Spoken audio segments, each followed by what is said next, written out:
I'll use my copy of the book, which I've made dirty already, and it's only been a week. Gosh, I'm such a mess maker. So my goal is 3 days, 3 days of practice for 60 minutes.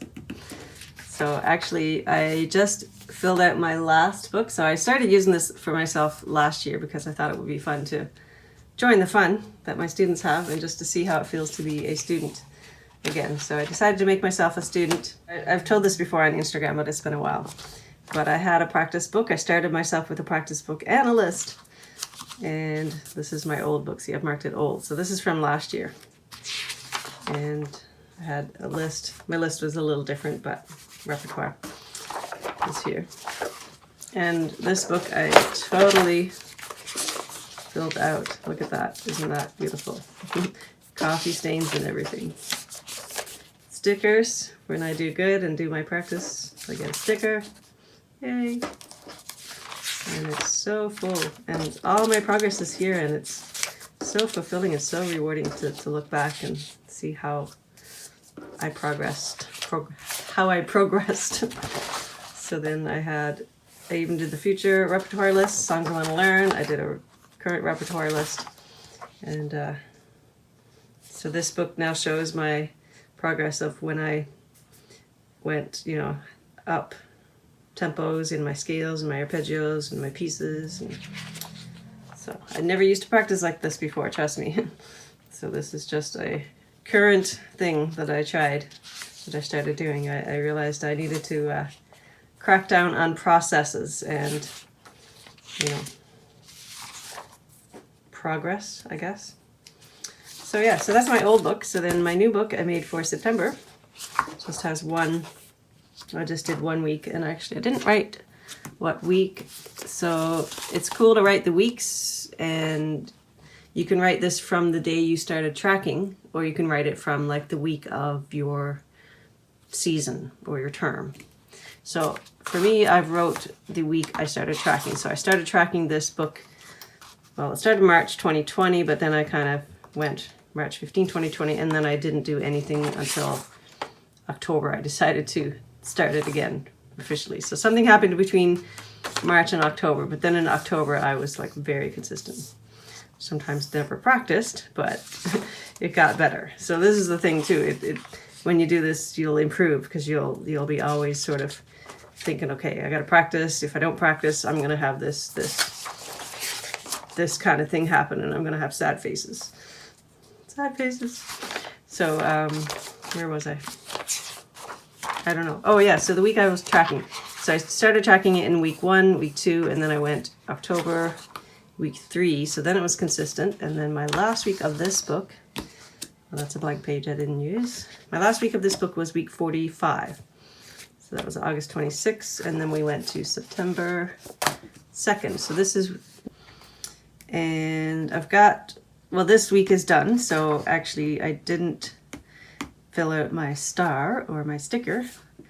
I don't know if I reached my goal. I'd have to add this up. So this was kind of a random week. So that's 30 and 30 is 60. So that's about 45 and 45. So it's about like 2.5 days. So I didn't quite get 3 full days. So I'll just put maybe I don't get a sticker. So then I did my practice on, so this was Thursday. Now I'm shifting my main sort of lesson day to Fridays because Thursdays is going to be lots of more teaching now. So I'm going to do Fridays. So I did this, and I waited to fill this out so I could do it on camera. So that's why it's just kind of partially filled. So September 10th.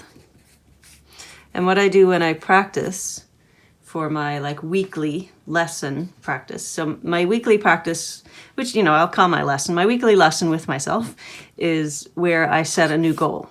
So I get to write at this, and it's kind of exciting because it's like, ooh, what can I improve today? And what can I, what tempo will I have this week? Or what new sections will I work on this week? So when I do that, I don't always write it all neatly during my practice, my playing. So I'll just write some little brief notes, and then I'll sit down and fill it out after. which I didn't do yet because I was waiting to do it on camera. So September 10th, which was a Friday. So I'll write 60 minutes here.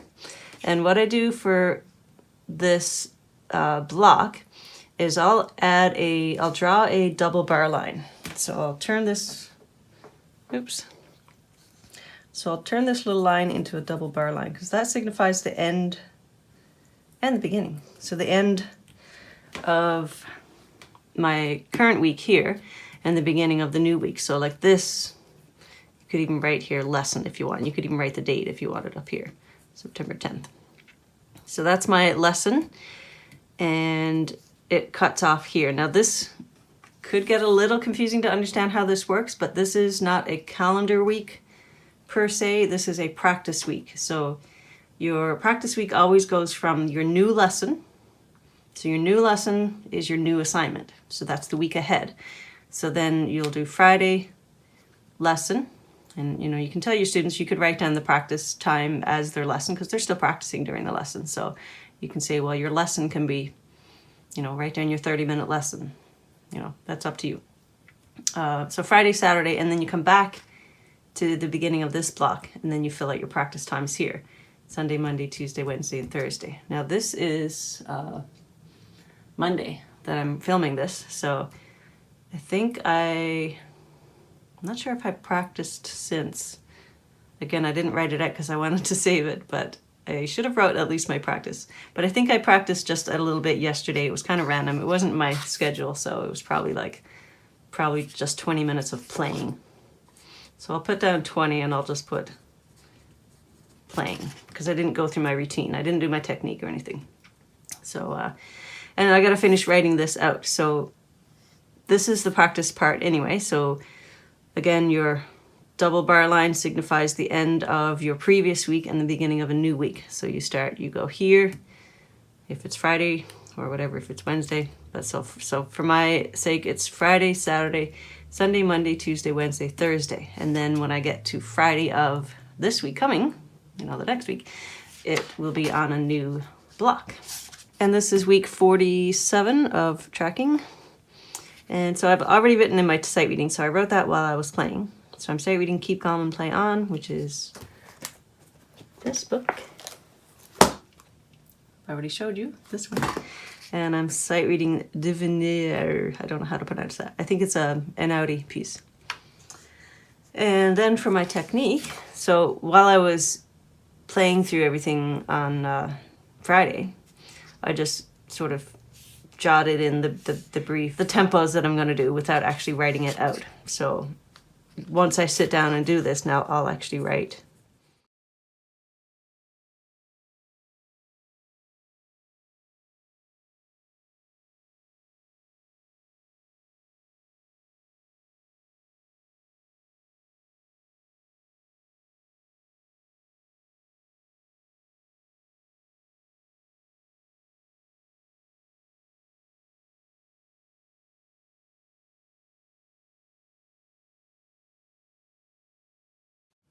So that's that side. So sight reading, and these have numbers. So sight reading 1, 2, 3, 4, 5. So I figured that, at least for my experience, it's nice to do sight reading first because that sort of gets you focused.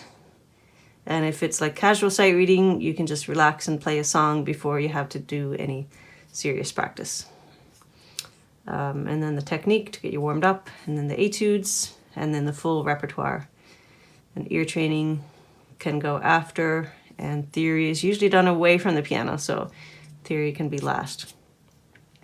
So then I will write my repertoire here. So I don't have very many notes, but let's see if I can do this. 98.